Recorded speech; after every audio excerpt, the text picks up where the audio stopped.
Welcome back to the Information Week News Desk, coming to you live from Interop ITX. My next guest is one of my favorite people. She was one of our security track chairs, and she is also speaking later today herself on navigating key challenges across IT and InfoSec silos. SVP of Global Security Solutions for Fortress Information Security, Jules Okafor. Jules, thank you so much for stopping by. Hello, how are you, Sarah? Good to see you again. I am hanging in there. We still have hours to go of news desk. Oh but my gosh, you do a great cruising. job. Well, thank you. As are you always. Thanks. As I mentioned, you are speaking today about the trying to break down the silos between IT and information security. So specifically, where do you see the biggest communication breakdowns? Who is not speaking to each other, and what are they not speaking about? Got it. So inside of organizations, what I find all the time is the people who should be speaking aren't. So for instance, management isn't speaking in clear language to security operations. The CIOs, the CISOs, they're not talking enough. And then more than that, the security teams are divided into physically divided areas and then also functional divided areas. However, they all have the joint mission to protect the organization and keep it running. And so those people who need to communicate across those silos aren't, because more than likely they're divided into different areas and they're being told that they only need to focus on the one thing. So it's a problem that's being reinforced Yes. by, well, how do we fix that then? So what's happened is that the nature of threats have changed, and therefore one would think the businesses would change to adapt. But businesses are holding on to the traditional way and the way they've been set up. And so for years, everyone thought security meant keeping everything apart. If you were able to isolate systems, if you were able to keep people off of systems, you were able to protect it. What we're finding now is the lack of visibility into those areas by the people who need to access the data prevents, it allows hackers in, but it also prevents the people who could protect it from having the requisite data to make the right decisions. So it's become a really big problem across organizations. I know that we've spoken before about visibility, specifically as it relates to industrial control systems, since they're running much older technology that our cybersecurity systems doesn't even work on some of those things. And the other problem is the operation technicians, the OT side and the IT side, really speak completely different languages. So talk a little bit more about that. So with regard to ICS, what we at Fortress, we tend to find cultural challenges.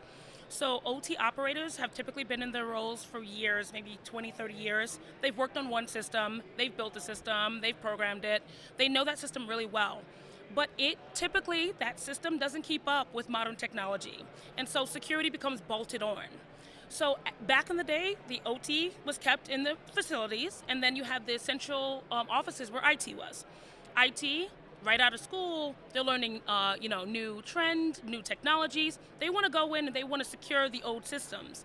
But those two teams have separate functions. OT, they want to keep the system up and running. IT, they want to secure it. They don't play well together. And typically, there's not a lot of communication about how IT can learn from OT about what the systems are and what benefits they bring to the business and why it's important to keep them running. And OT can typically benefit from talking to IT about new and modern ways to perhaps monitor data, ways in which you can actually collaborate around centralizing and storing data, and then providing network segmentation that keeps the system safe, but the data available to those who need to use it. Well, since we're talking to a lot of IT people right now, what few lessons would you tell them to learn from their OT people? So I would say, one, walk into the situation with respect. Don't assume you know. What I find more than anything is OT people say, if IT people would just listen. So I've set up lunches where IT and OT people work together, and a lot of it is just reach out and ask somebody to go to lunch, start a meal, start a conversation. The second thing I would suggest is do your research. There's a lot of more information about OT systems online. There are conferences specific to ICS and IT and OT systems. do your research, and then ask more questions. You ask better questions, and people are more willing to work with you.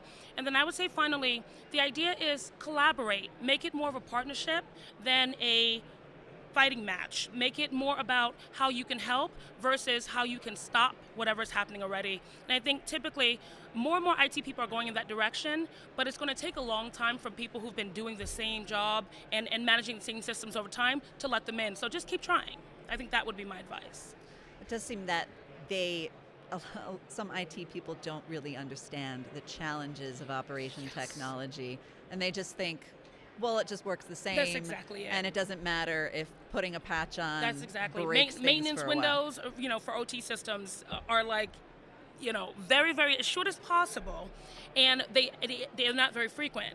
Right. So you have to figure out how to work within that. Where IT, they typically have more frequent maintenance windows, and they tend to be longer. If a system goes down, it doesn't kill the entire company. However, if a production system goes down, a company could lose millions of dollars of revenue. So it's a really different way to look at your job on both sides. Right. Yeah. Now, going back out of ICS for a bit, Okay. would you recommend the same kinds of things, taking everybody to lunch, or what other recommendations do you have for breaking down silos between IT departments? So between IT and InfoSec, I think it's more about cross-collaboration on projects. So project teams that include an IT person, InfoSec person, at the beginning of the project. Typically the problem is InfoSec will go down a path, IT will go down a path, they're different paths, and they don't talk until a decision's been made, and then they tell the other side. If I typically suggest bring all the right stakeholders to the table up front so that InfoSec can have their say, IT can have their say, and then you build a project sort of incorporating all the things that are important. And at the end of it, during the project, you have milestones where you keep up with each other and you say, where are we with this? Are we still meeting our expectations? And then at the end, you have a wrap up. The more you do that, the more it encourages communication, and you get to understand each other's needs, wants, and interests. Are you hopeful? Are you seeing movement in that, or are people still resistant? So the collaboration piece is still pretty immature. I would say we're solving for problems 2009, 2010. So technology has been really helpful in helping to bridge the collaboration, but the conversations are not happening as much as they probably should. Okay. Yeah. Well, Jules, thank you so much for stopping by. It's always a pleasure to talk to you. Jules Okafor. Thank you. The news desk is going to take a little break so Lenny and I can recharge. We'll be back online at about 2:05 unless it takes the production team a little bit longer to find a free wall socket to plug Lenny and me into. Otherwise, we'll be back soon. Thanks for being here.